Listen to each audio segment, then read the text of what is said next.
Hello students, myself Professor Anil Kumar and today I'll be covering the next topic as per the syllabus of Punjab University Chandigarh for computer networks. So in the last class we have studied about the modems. So today we'll be starting the next unit of your syllabus that is related to data link layer. So the first topic that we will cover today is framing. ठीक है, तो जो हम main topic आज study करेंगे वो हम framing के बारे में स्टडी करेंगे। ये हमने जब 7 लेयर स्टडी की थी OSI की, तब हमने बात की थी। तो जो डाटा लिंक लेयर है वो आपके फ्रेम बनाती है आपके डाटा के, तो उस फ्रेम बनाने के कंसेप्ट को हम बोलते हैं फ्रेमिंग।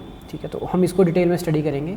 उससे पहले हम थोड़ा सा डाटा लिंक लेयर को एक बार रिवाइज कर लेते हैं कि डाटा लिंक लेयर क्या थी। तो डाटा लिंक लेयर की आपकी सेकेंड लेयर थी। ठीक है, आपके OSI मॉडल के according data link layer is the second layer of OSI model. It receives the packets, ये पैकेट्स को रिसीव करती है किससे? From network layer. It receives the packet from network layer and transfer the frames, उसको ये frames में convert करती है और इसको ये फिर फिज़िकल लेयर को भेज देती है। ठीक है, इन केस ऑफ सेंडर, ये सेंडर साइड की बात हो रही है। सेंडर साइड क्या करेगी? ये डाटा किससे रिसीव करेगी? पैकेट्स रिसीव करेगी नेटवर्क लेयर से, उसको फ्रेम्स में कन्वर्ट करेगी और देन फिज़िकल लेयर को ये जो है अपना फ्रेम्स जो है वो सेंड कर देंगे। ठीक है, तो अब ये जो फ्रेम सेंड करते हैं, इस हर फ्रेम का एक हेडर होता है जिसमें कुछ एडिशनल इन्फॉर्मेशन दे रखी होती है।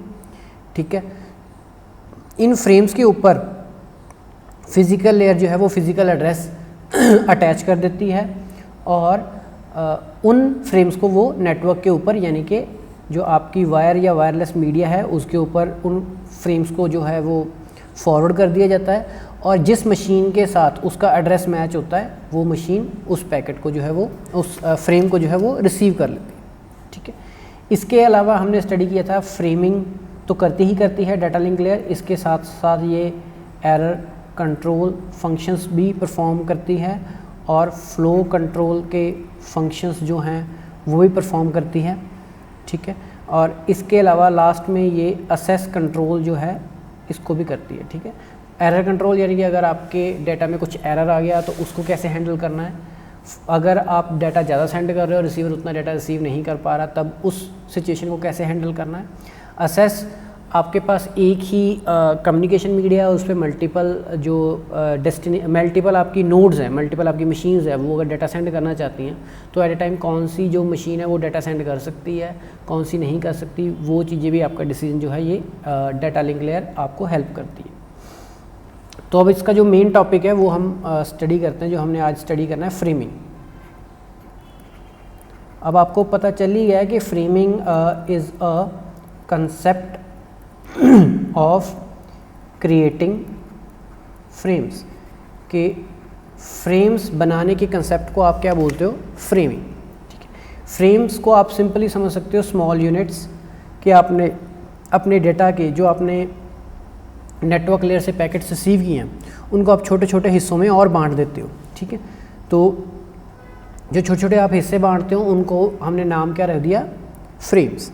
ठीक है, तो अब जो आपका सेंडर साइड है वो क्या करता है? हमने जैसे पहले स्टडी किया, पैकेट्स को रिसीव करता है, उनको फ्रेम्स में ये कन्वर्ट करेगी आपकी लेयर और इस फ्रेम के साथ जो नेटवर्क पे भेजा जाएगा वो भेजेगा चेकसम, यानी कि ये आपका मान लीजिए नेटवर्क है। ठीक है, यहाँ पे आपका ये सोर्स है और यहाँ पे आपका ये डेस्टिनेशन है। तो इस साइड डाटा लिंक लेयर ने आपके पैकेट्स रिसीव किए, इसने इसको फ्रेम्स में कन्वर्ट किया, इसके साथ ही ये चेकसम यहाँ पे खुद कैलकुलेट करेगा। चेकसम एक मैकेनिज़्म होता है एरर कंट्रोल करने के लिए, और अब इन दोनों चीज़ों को जो है वो फॉरवर्ड कर देगा फिज़िकल लेयर के ऊपर, जो फिज़िकल लेयर फिर इसको यहाँ पे ट्रांसफ़र कर देगी इस वायर के ऊपर, कम्युनिकेशन मीडिया के ऊपर। तो अब हमने ये स्टडी किया था कि यहाँ की डाटा लिंक लेयर ने जो भेजा वो रिसीवर साइड की डाटा लिंक लेयर ही उसको रिसीव करेगी। तो इसने यहाँ पे रिसीव कर लिया, तो यानी कि इसको क्या चीज़ मिली? फ्रेम्स मिले प्लस इसको चेकसम मिला। तो ये क्या करेगा, इन दोनों को अलग अलग करेगा। उसके बाद रिसीवर जो है वो फ्रेम्स के अकॉर्डिंग खुद एक अपना चेकसम कैलकुलेट करेगा, ये अपना चेकसम अलग से कैलकुलेट करेगा। अगर इस चेकसम की वैल्यू जो रिसीव हुआ चेकसम है उसके साथ अगर मैच करती हुई, अगर ये दोनों वैल्यूज़ इक्वल हुई तो इट मीन्स आपके फ्रेम में कोई एरर नहीं है और डाटा जो है वो आपका रिसीव हो जाएगा। अगर ये चेकसम और जो हमने अभी कैलकुलेट किया है इसमें कोई डिफरेंस है, इट मीन्स आपके फ्रेम्स में कुछ मॉडिफिकेशंस हो रखी हैं और जो डाटा लिंक लेयर है इसको डिस्कार्ड कर देगी, इसको रिसीव नहीं करेगी। ठीक है, आप ऐसा कह सकते हो कि फ्रेम प्लस कुछ पासवर्ड भेजा जा रहा है, ये अपना पासवर्ड यहाँ से फिर जनरेट करेगा या कोई कोड वर्ड ये जनरेट करेगा, उस कोड वर्ड को जो भेजा गया कोड वर्ड है उसके साथ मैच करेगा। अगर दोनों कोड वर्ड सेम हैं तो ये फ्रेम्स को रिसीव करेगा, अदरवाइज़ ये वाली जो लेयर है ये फ्रेम्स को डिस्कार्ड कर देगी, रिसीव नहीं करेगी और दोबारा सेंडर को कहा जाएगा कि आप डाटा दोबारा से सेंड करो। ठीक है, तो ये होता है फ्रेमिंग का कंसेप्ट। अब ये जो स्मॉलेस्ट यूनिट यानी कि स्मॉल यूनिट में आपने फ्रेम्स में डिवाइड करना है, जो आपने फ्रेमिंग करनी है, ठीक है, तो इसके आपके पास मेथड्स अवेलेबल है, मेनली 4 मेथड्स अवेलेबल है, हम वो सारे डिस्कस अभी कर लेंगे। तो पहला मेथड है आपका कैरेक्टर काउंट। ठीक है, कैरेक्टर काउंट। जो दूसरा मेथड है वो है आपका starting and ending characters with character stuffing, ये दूसरा मेथड है। तीसरा मेथड है starting and ending flags, character की जगह क्या आएगा, फ्लैग्स विद बिट स्टफिंग, यहाँ पे हम बिट को स्टफ करते हैं। और फोर्थ जो है आपका है physical layer code violation, physical layer code violation. तो ये आपके पास 4 मेथड्स हैं जिनकी हेल्प से आप फ्रेमिंग कर सकते हो। तो हम 1 बाय 1 डिस्कस कर लेते हैं कि पहला मेथड कैसे यूज़ होगा, सेकंड, थर्ड और फोर्थ। तो सबसे पहले हम बात करते हैं फर्स्ट मेथड की। तो फर्स्ट मेथड में आप क्या करते हो, आप कैरेक्टर काउंट। अब इस मेथड के अकॉर्डिंग क्या है, हमने क्या स्टडी किया है कि आपका एक फ्रेम होता है और उसमें एक हेडर लगा होता है। हेडर यानी कि उसका एक अलग से फ्रंट में एक हेडर बना रखा होता है जिसमें उसकी बेसिक इन्फॉर्मेशन दे रखी होती है। तो ये आपका फ्रेम हो गया, यहाँ पे इस फ्रेम का हेडर हो गया। तो कैरेक्टर काउंट में क्या करता है, वो डिसाइड कर लेता है कि हमने इस फ्रेम में कितना डाटा भेजना है। ठीक है, तो कैरेक्टर काउंट मान लो मैंने 5 कैरेक्टर्स भेजने हैं, तो हेडर में क्या लिख देगा 5। तो अब ये इसने 5 स्टडी कर लिया हेडर में। अब ये 5 हिस्सों में इसको बांट लेगा, 1 2 3 4 और 5। तो ये यहाँ 5 तक क्या मानेगा, एक फ्रेम। तो ये क्या हो गया इसका एक फ्रेम 5 कैरेक्टर्स का। उसके बाद वैल्यू आपने दे दी 3।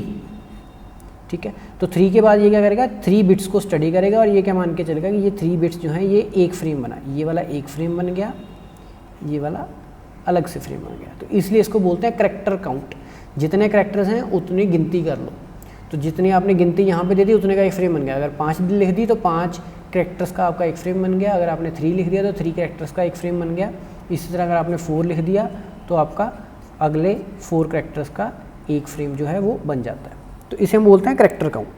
ठीक है, तो आपने नंबर ऑफ़ कैरेक्टर्स जितने आपके एक फ्रेम में प्रेजेंट होने चाहिए आप उसको काउंट कर लेते हो और आप उसको सेंड कर देते हो।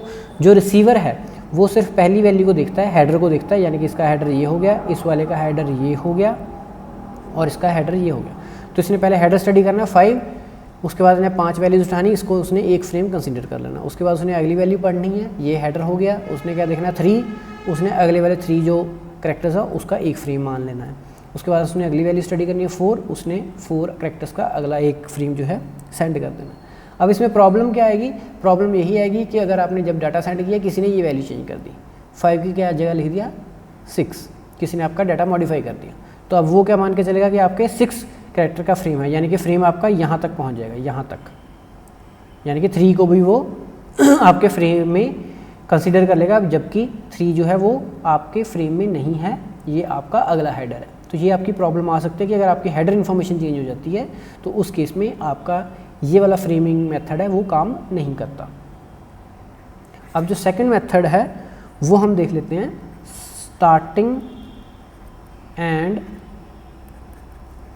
Ending characters with character stuffing. तो पहले आप इतना देखिए सिर्फ स्टार्टिंग एंड एंडिंग कैरेक्टर्स। तो आप क्या कर रहे हो, आप फ्रेम को बांट रहे हो डिपेंडिंग अपॉन स्टार्टिंग और एंडिंग कैरेक्टर्स, यानी कि इसमें स्टार्टिंग कैरेक्टर एक स्पेशल होता है DLESTX। DLE मतलब data link escape, DLE data link escape, S for start of TX मतलब टेक्स्ट, ठीक है। तो DLE क्या करेगा, स्टार्ट ऑफ टेक्स्ट, यानी कि यहाँ से आपका फ्रेम स्टार्ट हो जाएगा, उसके बाद आपने जो इन्फॉर्मेशन देनी देते रहो, ठीक है। इसमें हमने काउंटिंग कुछ नहीं करी, जो इन्फॉर्मेशन देनी दे दी। ये फ्रेम एंड कब होगा, जब इसको क्या मिलेगा, DLEETX, यानी कि data link escape end of text. तो आप क्या करते हो, आप फ्रेम को किसके हिसाब से बांटते हो, DLE स्टार्ट ऑफ टेक्स्ट से DLE ETX तक, ठीक है। जैसे आप बोल दो कि आपने कोई स्टार्टिंग में एक निशान दे दिया कि इस निशान से हमारा फ्रेम स्टार्ट होगा और इस निशान तक हमारा फ्रेम जो है वो एंड हो जाएगा। तो सिस्टम क्या करता है, वो पहले स्टडी करता है, जो रिसीवर है वो क्या स्टडी करेगा, DLESTX, उसको पता चल गया फ्रेम स्टार्ट हो गया।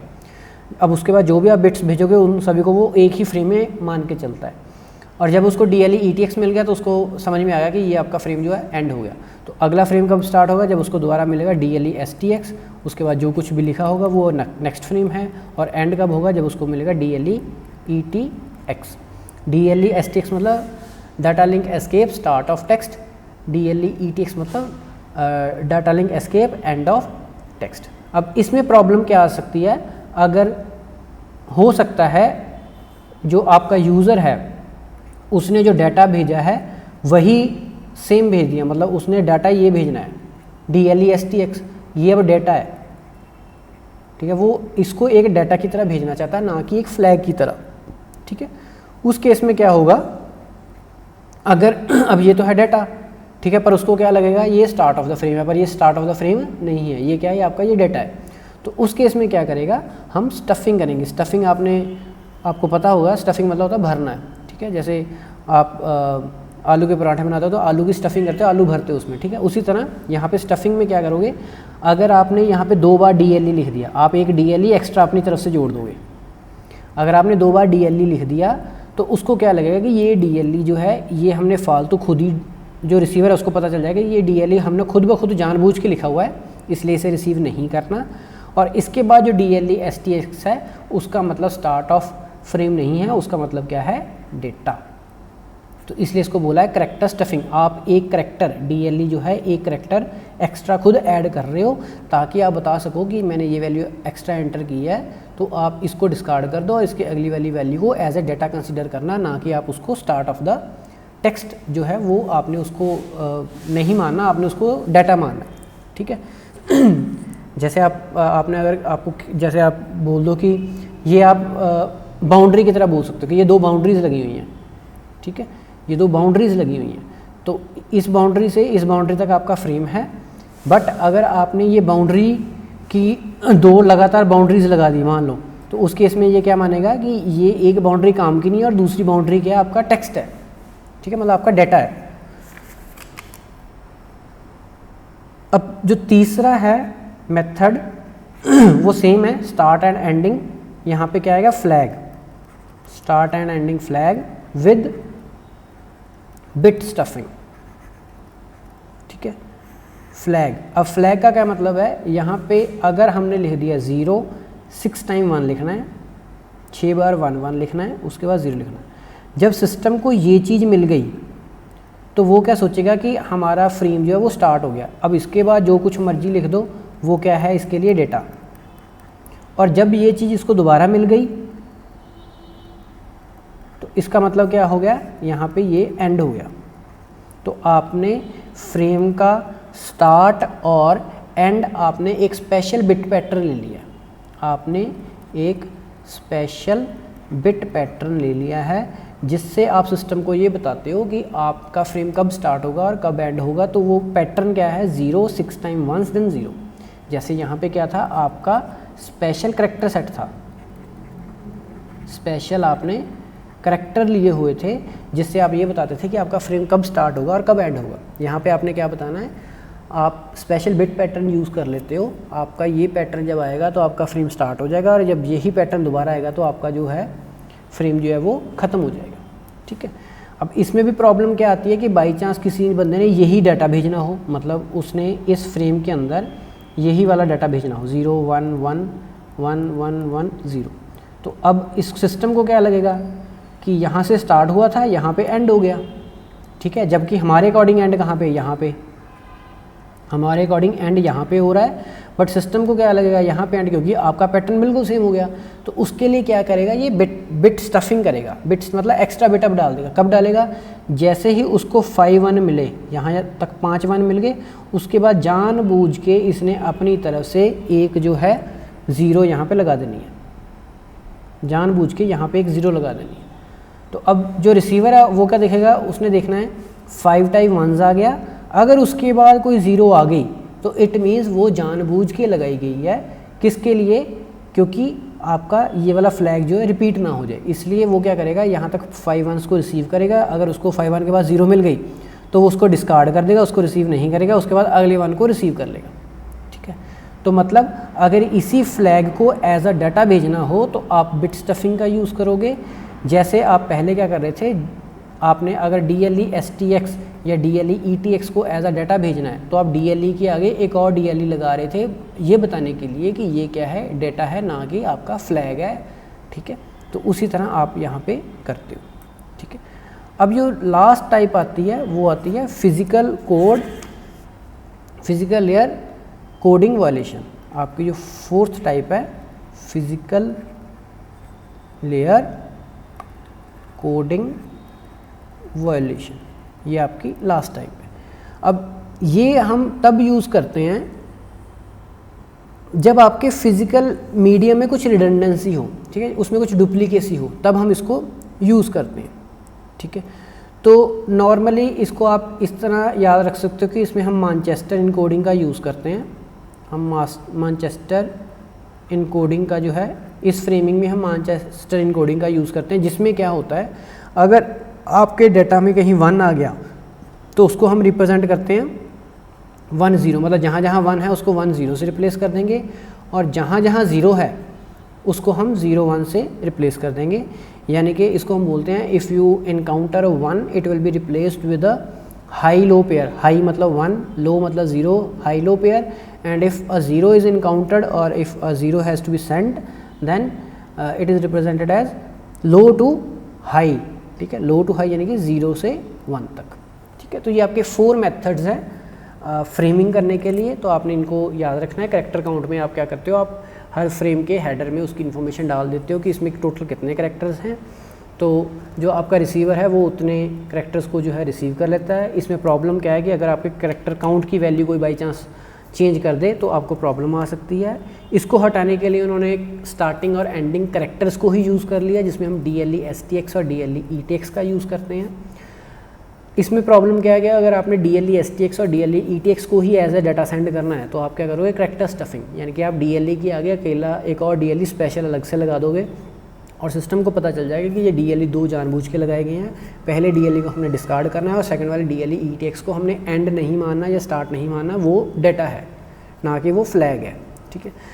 तीसरा जो मेथड था वो starting and ending flag with the bit stuffing है। इसमें क्या है कि आप करेक्टर की जगह 0 6 टाइम 1 देन 0 इसको यूज़ कर रहे हो as a starting point, and end point भी इसी को यूज़ कर रहे हो। अगर आपने इसको एज अ डाटा सेंड करना है तो आप क्या करते हो, बिट स्टफिंग करते हो, जानबूझ के एक बिट इंट्रोड्यूस कर देते हो। वो कहाँ करते हो, 5 टाइम जब 1 आ जाएगा, 5 बार जब 1 आ जाएगा तो उसके बाद आपने जानबूझ के एक 0 लगा देनी है, जो हमें ये बताती है कि इसके बाद 6वां नंबर 1 है उसको आपने रिसीव करना है।